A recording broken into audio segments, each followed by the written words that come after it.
pessoal, tudo bem? Hoje eu vim falar para vocês um pouquinho fora do ramo do direito, mas falando um pouquinho também de como nós temos que nos enxergar como empresários, né? Sei que todo mundo aqui é advogado, tem as suas dúvidas, né, suas dores, principalmente com relação ao escritório, mas eu acho que uma das coisas que a gente tem que ver, que é o que a gente fala muito para as empresas, e a gente tem que ver no nosso escritório de advocacia também, é o prejuízo invisível, né? Por que que a gente fala que as empresas inteligentes não esperam o problema acontecer? Porque elas vão organizando toda a estrutura para que, quando aconteça o problema, eles já estavam preparados para isso. E é sobre isso que a gente vai falar. Eu não quero começando a falar especificamente só do direito, né? Porque eu acho que isso se aplica a várias empresas e é isso que eu prego muito para os clientes que a gente atende. Que quem aqui não é empresário? Quem aqui não vende? Quem aqui não tem metas? Quem aqui não tem que fechar contratos? Quem aqui não tem que cuidar da parte comercial, da parte da estrutura financeira da sua empresa? Então, isso se assemelha muito a qualquer rotina empresarial, seja ela da área jurídica ou seja ela de qualquer outra área de atuação. Né? Então, a gente pensa muito em vendas, clientes, funcionários, impostos, concorrências e fluxo de caixa. Tá perfeito. Não é isso que vai mudar e nem quero que vocês mudem o foco das coisas. Mas porque a gente também não pode pensar que dentro de um escritório jurídico nós somos esse tipo de empresário que também tem todas essas preocupações. E essa é a grande dúvida. O advogado normalmente não se enxerga como empresário, se enxerga apenas como um operador. E isso acaba que dificulta a nossa estrutura efetivamente de empresa dentro do nosso próprio escritório de advocacia, que é isso que a gente precisa trocar. Então, assim, eu me apresentei durante muitos anos da minha vida, tenho 20 anos nessa área, atuando especialmente com empresas, sempre como advogada.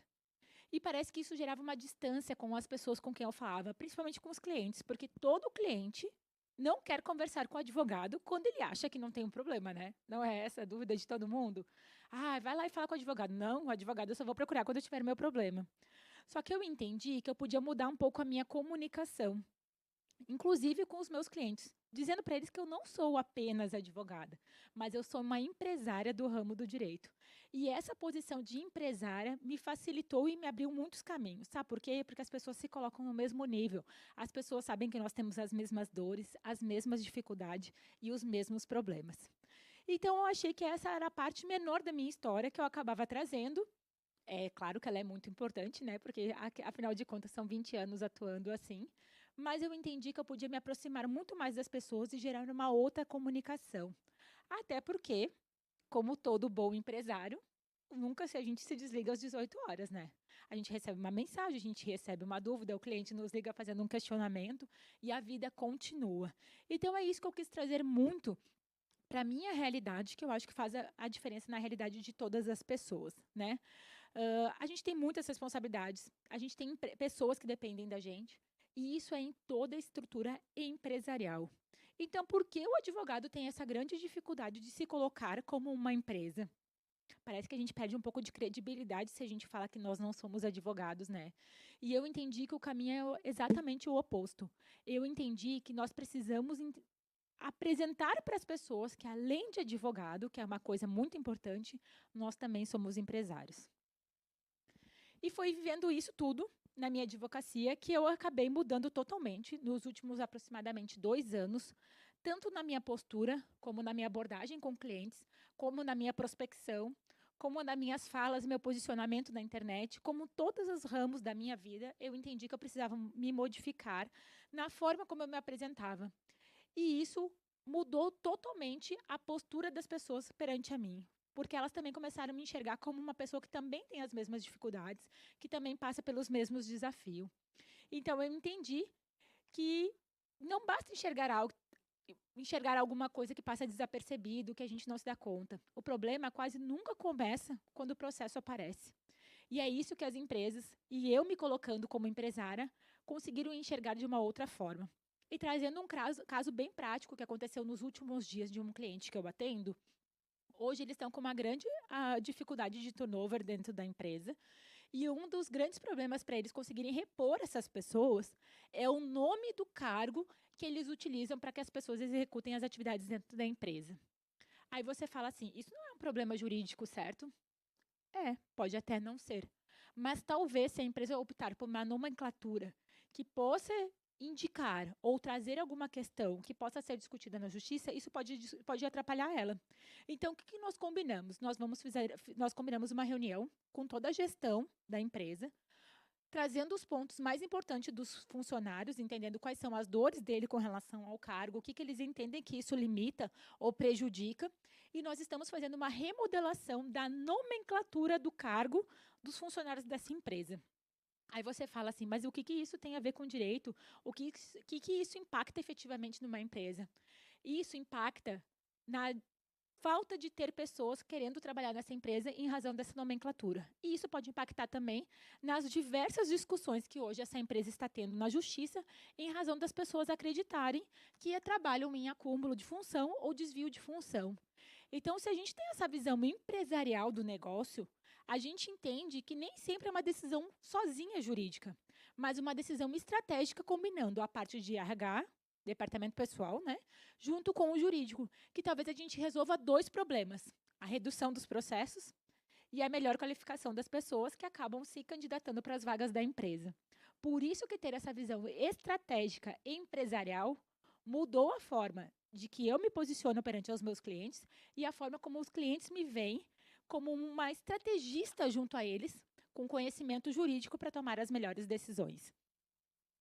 Então, como eu falei, eu sou advogada há mais de 20 anos, né? Atuo nessa área. E aí eu tocava o meu telefone sempre dizendo: Cris, chegou mais um processo. Cris, tem mais um contrato aqui que eu preciso que você me ajude. Cris, meu sócio quer sair agora, o que eu faço? Cris, bloquearam minha conta. Eu sempre estudava, defendia, fazia a melhor solução, mas eu não criava o hábito dos meus clientes de criar o preventivo, da gente já se preparar para essas possíveis coisas que podem acontecer e acontecem em todas as empresas. Até que um dia eu me perguntei, né? Porque todos me procuravam já quando era tarde. E a resposta era simples. O problema nunca começou no processo. Ele começava na rotina. Exatamente com esse detalhe desse exemplo que eu trouxe para vocês. A questão lá não é o processo em si. A questão é todo o fluxo que ocorre dentro da empresa que ninguém parou para observar e tentar resolver da melhor forma possível. E é isso que a gente precisa trazer para os nossos clientes. E aí eu mudei meu olhar. Deixei apenas de ser advogada, que resolve conflitos e que atua lá para ajudar a apagar os incêndios, né, que chegam, e passei a atuar na origem deles, sentando com todos os meus clientes, entendendo, visitando, falando com os funcionários, entendendo quais são os gaps da empresa, buscando informações com os próprios funcionários que algumas vezes vão para as audiências para servir de testemunha, entender qual é o fluxo daqueles processos repetitivos que a empresa acaba tendo, e com isso eu consegui me posicionar de uma outra forma e trazer resultados diferentes para os meus clientes. E aí, é isso que eu chamo de prejuízo invisível, né? Quando você acredita que somente vai ter prejuízo quando tem o processo, mas o processo é o final. Você já teve diversos outros prejuízos. Vamos pensar que na sua estrutura você tem um turnover de aproximadamente 30 pessoas mensais, que te dão um trabalho, que faltam com muita frequência, que saem da empresa. Se você fizesse um estudo efetivamente sobre o porquê isso acontece, será que você talvez não evitaria que o processo chegasse até você? Que você tivesse que discutir na justiça esses pontos? E aí que eu entendi que o dinheiro que a empresa perde sem perceber os pequenos detalhes. Você está tão envolvido na tua operação que você não tem ninguém que faça um olhar estratégico sobre o seu negócio, que às vezes pode te trazer uma economia bem considerável. Então, eu digo para eles, vocês entendem que um jurídico preventivo faz muita diferença, mas como eu vou te trazer esses resultados? Porque no caixa não vai aparecer o dinheiro na hora, né? Mas nos fluxos dos processos internos da empresa, vai haver uma mudança. E ele sempre vai aparecer depois. Então, eu acho que isso que é o importante. Inclusive, quando eu fiz essa reunião com esse cliente na semana passada, eu recebi uma ligação dela, dessa cliente, que é a pessoa mais direta que atua comigo, e me falou assim: Cris, eu nunca cheguei na minha sala depois de um dia com perícias, com audiências, com todos esses problemas, e que a minha equipe estivesse feliz e tenha entendido que realmente as coisas estão funcionando. Isso, para mim, eu acho que ganhou o dia, tanto para mim quanto para ela, porque nós conseguimos resolver duas coisas. Ela, os problemas que ela tinha na equipe, e eu, de uma certa forma, trazendo o resultado do jurídico preventivo para a empresa. Então, Essas são as questões que eu entendo que, na prática, a gente tem que mudar um pouco a visibilidade do cliente, mas a gente precisa se posicionar dessa outra forma. Porque o problema não é o processo, o problema não é o resultado final. O problema é a falta de estrutura antes de chegar no processo. Então, aqui eu vi contratos assinados só para resolver rápido, né? Até o dia que o cliente não pagou, ou a pessoa que compra os produtos do meu cliente não pagou, e aí fala, mas cadê a cláusula de proteção? Sem segurança, sem estratégia, mas eu precisava fechar aquele contrato correndo. Sim, mas e agora? Como a gente resolve esse problema? Né?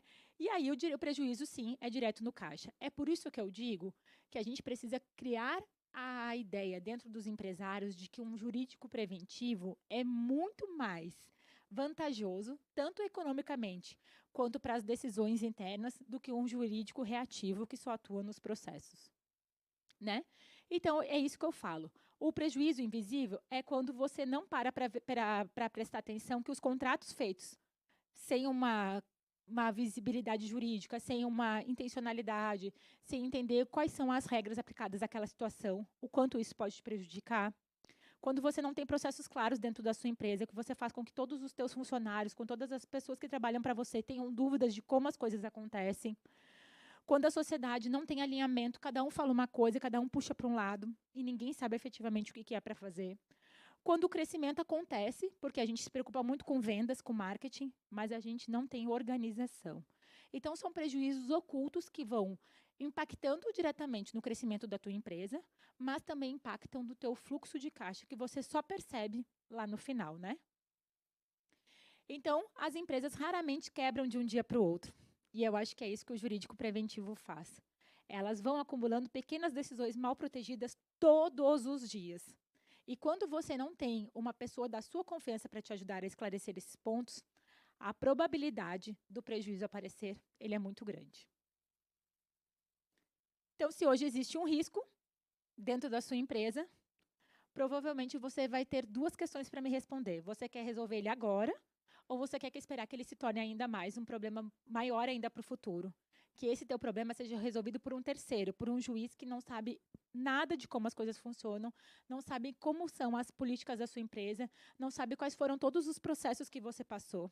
Qual é a melhor opção? O que você responderia hoje? Você quer o problema resolvido agora, ou você vai deixar ele estourar no futuro? Isso é que eu entendo, é isso que eu aplico, é isso que eu faço dentro da minha empresa, é isso que eu faço com meus clientes. Eu protejo as empresas para que ela possa crescer com estrutura organizada, mas principalmente para que ela não seja surpreendida no futuro por uma decisão ou uma ação que foi tomada de forma abrupta, sem pensamento, sem um jurídico estratégico por trás, para trazer, no final das contas, para ela muito prejuízo. Então, eu entendo que garantir que ela continue existindo para realizar os sonhos de quem teve coragem de construí-la, tanto para ela como para todas as famílias que dependem daquela estrutura para continuar. Muito obrigada.